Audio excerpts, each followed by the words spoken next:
Okay, we're continuing to read Imagine a Joyful Economy. I'm on page 16 now. All right, so all of these combine to deliver an ever-growing economy that is undermining the ability of the planet to sustain human and natural communities. It's clearly time for something different, a new environmentalism. And here is the core of this new environmentalism. It seeks a new economy to deliver on the premise or the promise of a new system. We must build a new politics. New environmental leaders will learn from the ideas of the 60s and early 70s, rediscover environmentalism's original roots, and step outside the system in order to change it before it's too late. We must ask again the basic question. What is an environmental issue? Air and water pollution, of course. But what if the right answer is that environmental issues include anything that determines environmental outcomes? Then surely the creeping plutocracy and corporatocracy we face as the ascendancy of money and power and corporate power over people power, these are environmental issues. And more, the chartering and empowering of artificial persons to do virtually anything in the name of profit and growth. That is the very nature of today's corporation.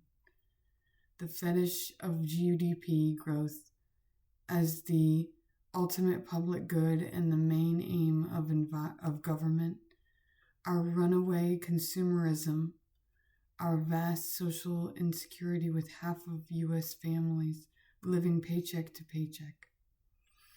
These are among the underlying drivers of environmental outcomes. They are environmental concerns, imperative ones, but they rarely appear on the agendas of our main national environmental groups. The agenda of new environmentalism should embrace a profound challenge to consumerism and commercialism and the lifestyle they offer, a turning away from growth mania and a profit-centered economy, a redefinition of what society should be striving to grow, a challenge to corporate dominance and a redefinition of the corporation and its goals, a commitment to deep change in both the reach of the market and the ownership of productive assets, and a powerful assault on the materialistic, anthropocentric, and contempocentric values that currently dominate American culture. Oh, I'm feeling excuse me, I'm not feeling very hot. Environmentalists must also join with social progressives in addressing the crisis of inequality and deprivation now unraveling America's social fabric. Similarly, environmentalists must take common cause with those seeking to reform politics and strengthen democracy. What we've seen in the United States is the emergence of a vicious circle. Income disparities shift political access and influence to wealthy constituencies in large business, which further imperils the potential of democratic process to act to correct the growing income disparities. Environmentalists need to embrace public financing of elections, new anti-corruption ethical restrictions on legislatures, and the right to vote, tougher regulation of lobbying and revolving door, nonpartisan congressional redistricting, and other political reform measures as core to their agenda. We must join in campaigns like Move to Amend to forge a new constitution that recognizes that corporations are not people and money is not speech. The new environmentalism must work with a progressive coalition to build a mighty force in electoral politics. This will require major efforts of grassroots organizing, strengthening groups working at the state and community levels, and supporting and fielding candidates for public office. It will also require developing motivational messages and appeals. Our environmental discourse has thus further been dominated by lawyers, scientists, and economists. Now, we need to hear a lot more from the poets, preachers, philosophers, and psychologists. Above all, the new environmental politics must be broadly inclusive, reaching out to embrace the concerns of working families and union members, people of color, frontline communities, religious organizations, the women's movement, and other communities of complementary interests and shared fate. Much stronger alliances are needed, alliances powerful enough to overcome the silo effect that separates the environmental community from those working on domestic political reforms, a progressive social agenda, gender equality, racial justice, international peace, consumer issues, world health and population concerns, and world poverty and underdevelopment. The final goal of the new environmental politics must be to build the movement. Environmentalists are still said to be a part of the environmental movement. We need a real one, networked together with other progressives, protesting, demanding action and accountability from governments and corporations, and taking steps as consumers and communities to realize sustainability and social justice in everyday life. Today, we see the strengthening of many movements, but not yet the fusion of movements across issues. We need the long-awaited movement of movements. System change. In my books, I have endeavored to make the case for driving systemic changes so deeply that our country emerges with a new system of political economy, one program to routinely deliver good results for people, place, and planet. I know that the idea of a new political economy is too big to swallow whole. System change can be approached, I think, through a series of interacting, mutually reinforcing transformations that attack and undermine the key motivational structures of the system, while replacing these old structures with new arrangements needed for a flourishing of human and natural communities. I believe the following transitions hold the key to moving to a new and joyful political economy. We can think of each as a progression from today to tomorrow. In each of these areas, there are currently laws and policies that shape today's realities. Collectively, we can think of these laws as the law of today's corporatist and consumerist capitalism. What we should be moving toward is the law of the next system, beyond today's capitalism and yesterday's socialism.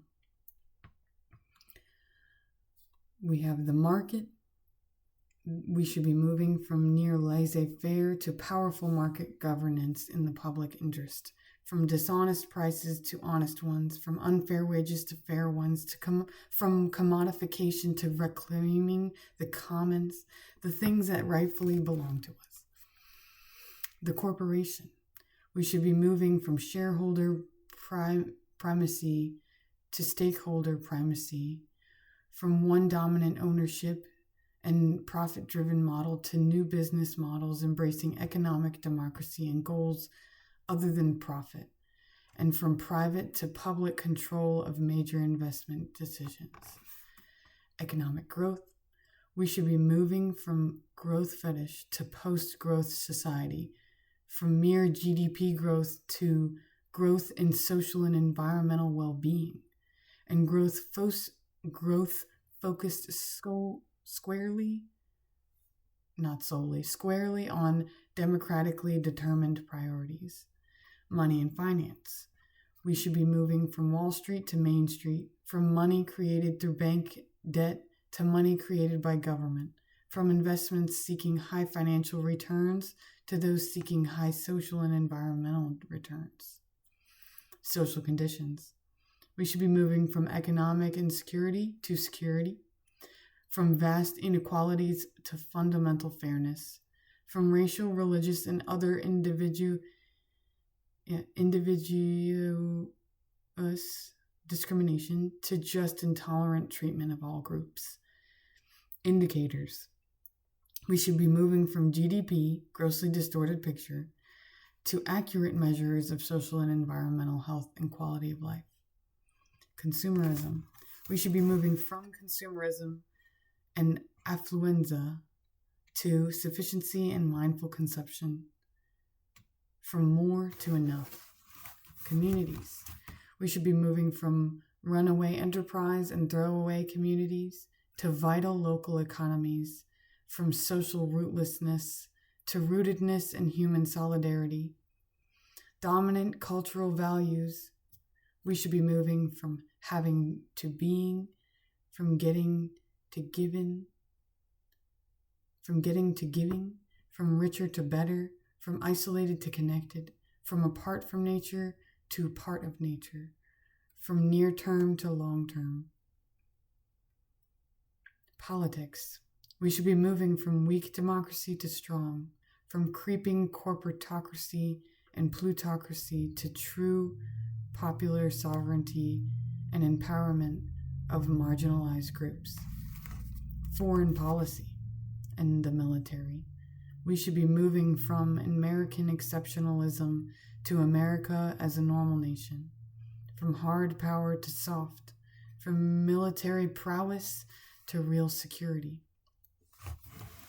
The good news is that we already know a great deal about the policy and other changes needed to move strongly in these directions. Even better, we are already seeing the proliferation of innovative models among many of the lines sketched here. Particularly at the local level, sustainable communities, transition towns, solidarity, and local living economies, sustainable and regenerative agriculture, new regional and organic food systems, local-owned and managed renewable energy, and community development and investment institutions. We're also seeing the spread of innovative business models that prioritize community and environment over profit and growth, including social enterprises for benefit business, worker-owned and other cooperatives, and local unions, as well as numerous campaigns for fair wages, worker rights, and pro-family policies. Together with new community-oriented and earth-friendly lifestyles, these initiatives provide inspirational models of how things might work in a new political economy devoted to sustaining human and natural communities. Practical utopians at work and play, bringing the future into the present.